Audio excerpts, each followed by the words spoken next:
کسل پیدا ہوا، ذرا لیٹے تو پھر صبح موجود، کام تو کچھ بھی نہ ہوا، لیکن 24 گھنٹے گزرتے ہوئے معلوم نہ ہوئے، اور ایک 24 گھنٹے کیا، ایسے ایسے 100,000، یعنی کہ ایسے ایسے 100,000 24 گھنٹے اسی طرح گزر جاتے ہیں۔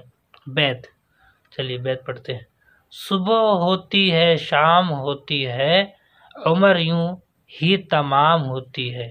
دوبارہ دیکھو، صبح ہوتی ہے شام ہوتی ہے، عمر یوں ہی تمام ہوتی ہے۔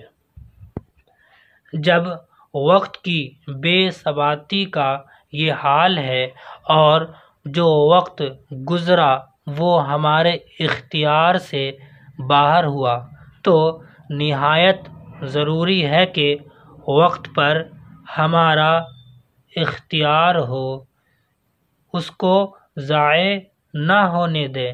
یہی وقت ہے کہ سونے اور کھیلنے میں گزر جاتا ہے اور آدمی کو سست اور غبی، رسوا اور خوار اور محتاج اور طرح طرح کے امراض میں مبتلا اور بد اخلاقیوں میں گرفتار کر دیتا ہے۔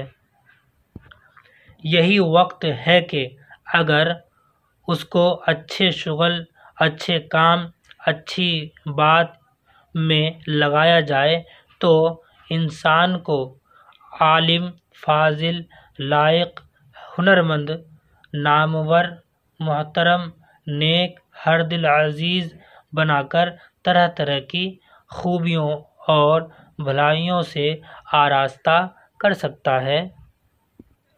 اے لڑکوں، یہ فراغت کا وقت جو تم کو اب میسر ہے، بس غنیمت سمجھو۔ اب نہ تم کو کھانے کی فکر ہے، نہ کپڑے کا سوچ۔ جو کچھ تم سے سیکھتے اور حاصل کرتے بن پڑے لگ لپیٹ کر جلد سیکھ ساکھ لو کہ آئندہ تمہارے کام آئے، ورنہ پھر کہاں تم اور کہاں یہ فراغت۔ اس وقت تم سر پر ہاتھ رکھ کر روؤ گے اور رونا کچھ سود مند نہ ہوگا، بہت پچھتاؤ گے اور پچھتانا کچھ فائدہ نہ بخشے گا، بہت افسوس کرو گے اور افسوس سے کچھ نہ ہوگا۔ یہ وقت جو تم کو اب حاصل ہے ان وقتوں کی مانند نہیں جو جوانی اور پیری میں تم کو آئندہ پیش آئیں گے۔ لڑکپن کا وقت جوتنے اور بونے کا وقت ہے، اور جوانی اور پیری کا وقت کاٹنے اور گاہنے کا۔ اگر اس وقت میں تم کچھ جوت بو رکھو گے تو جوانی اور پیری دونوں میں کاٹ سکو گے۔ اس وقت کو اس طرح صرف کرو کہ جوانی اور پیری دونوں میں آرام آسائش سے رہو، اور چاہو تو اس وقت کو ایسا کارت کرو کہ جوانی بھی خراب ہو اور پیری بھی برباد ہو۔ ایک وقت وہ آ رہا ہے کہ تم فرصت کو ڈھونڈو گے اور فرصت کا پتہ نہ پاؤ گے، اور فراغت کی تلاش کرو گے اور فراغت کا سراغ نہ ملے گا۔ یہ وہ وقت ہوگا کہ دنیا کا بار تمہاری پیٹھ پر لدا ہوگا۔ خانہ داری کے بکھیڑوں میں تم اس طرح پھنسے ہوں گے جس طرح دلدل میں گدھا۔ ایک طرف تو فکر معاش تم کو سر کھجانے کی مہلت نہ دے گی، اور دوسری طرف انتظام تعلقات تم کو دم نہ لینے دے گا۔ اس وقت کسب کمال کا کیا مذکور، اگر حواس بجا رکھ کر ان ہی کاموں سے عہدہ بر آہو جاؤ تو صد آفریں۔ یہاں پر اس لائن کا مطلب ہے کہ آپ وقت کو صحیح طریقے سے گزارو، صحیح طریقے سے آپ کوئی ایک پوسٹ لے لو، یہاں پہ لکھا عہدہ، ایک پوسٹ لے لو اور اس پوسٹ پہ آپ محنت کرو، ٹھیک ہے۔ اگر آپ نے وقت کو صحیح طرح سے نہیں گزارا، وقت کو ضائع کر دیا، تو وقت ضائع کرنے سے انسان سست اور گبی، رسوا، خوار اور محتاج ہونے کے ساتھ ساتھ بد اخلاقیوں میں بھی گرفتار ہو سکتا ہے، ٹھیک ہے۔ اور یہی نہیں، وقت کے ضائع کے بعد اگر آدمی سر پر ہاتھ رکھ کر، دیکھو ابھی پڑھا تھا آپ نے کہ سر پر ہاتھ رکھ کر روئے بھی تو اس رونے کا فائدہ نہیں، اور اگر پچھتائے تو پچھتانے کا بھی فائدہ نہیں۔ یہاں پر یہی ہے کہ اگر آپ کوئی عہدہ لے لیتے ہیں تو آپ کیا ہے، صد آفری، بہت اچھے، ٹھیک ہے۔ چلیے آگے پڑھتے ہیں۔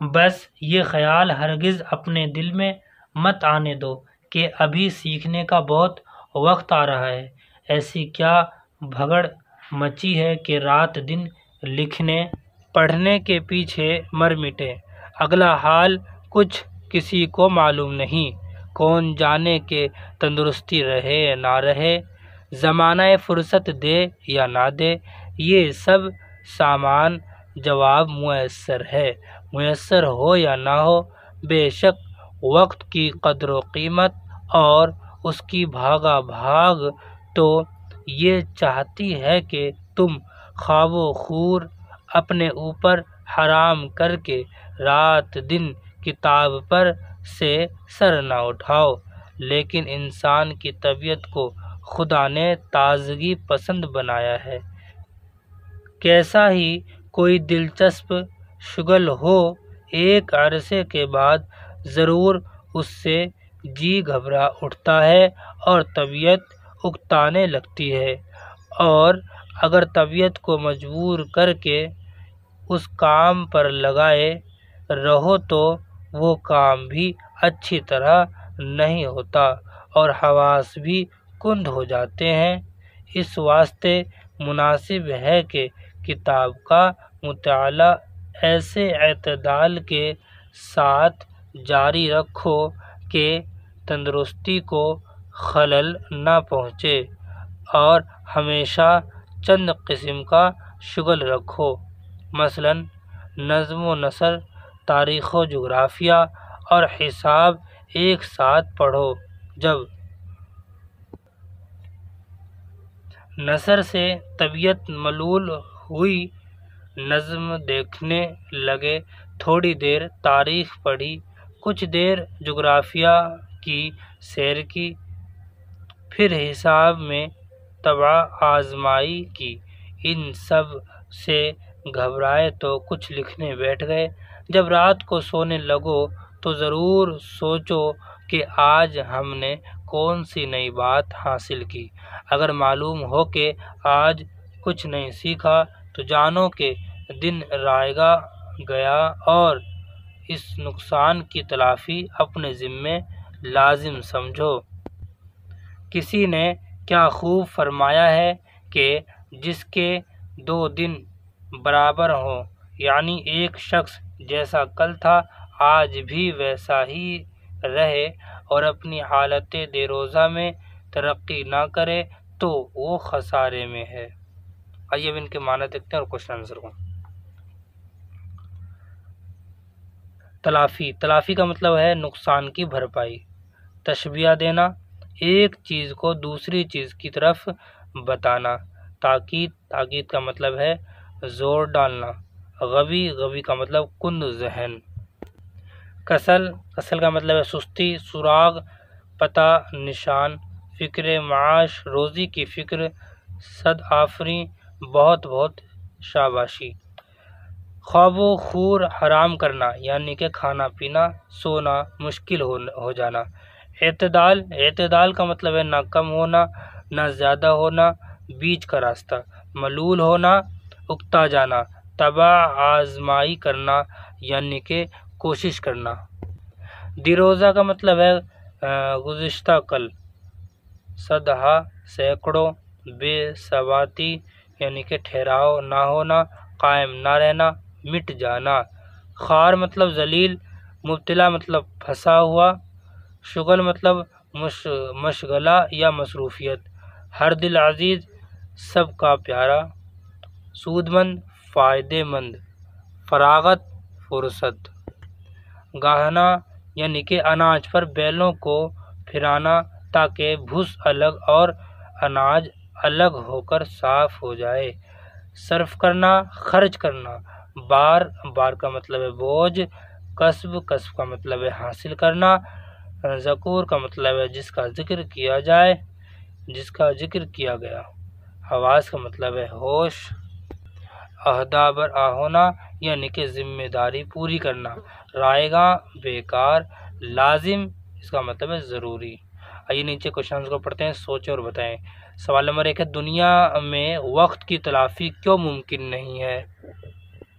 جواب پڑھتے ہیں، دنیا میں وقت کی تلافی ممکن نہیں کیونکہ جو گھڑی گزر گئی وہ کسی طرح ہمارے قابو میں نہیں آ سکتی، کیونکہ وقت ہوا سے بڑھ کر اڑنے والا، بجلی سے سوا بھاگنے والا، دبے پاؤں نکل جاتا ہے کہ انسان کو اس کی خبر تک نہیں ہوتی۔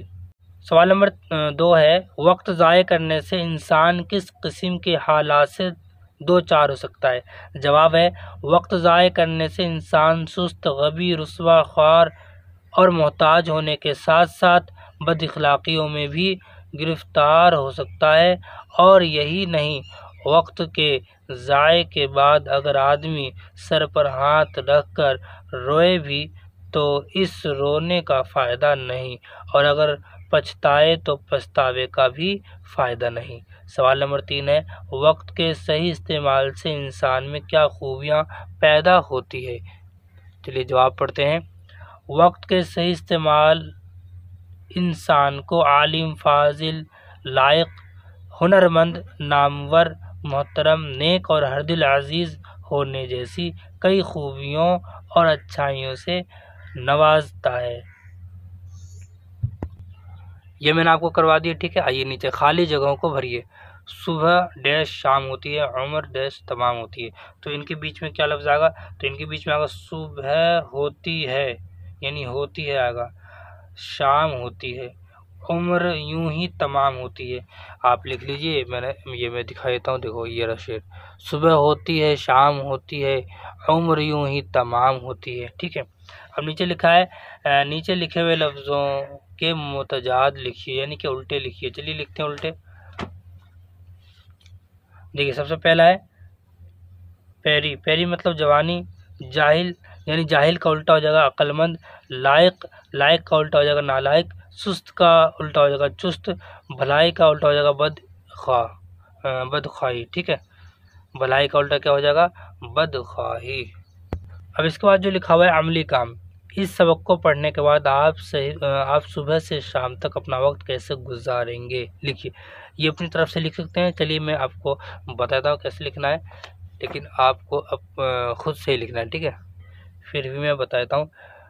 اس سبق کو پڑھنے کے بعد میں نے طے کیا ہے کہ میں اپنے وقت کو ضائع کیے بنا اس کو مؤثر بنانا پسند کروں گا۔ اپنے وقت کا زیادہ تر حصہ پڑھائی اور دیگر تعمیر سرگرمیوں میں صرف کروں گا تاکہ زندگی میں کامیاب ہو سکوں اور کل کو گزرے وقت پر پچھتانا نہ پڑے۔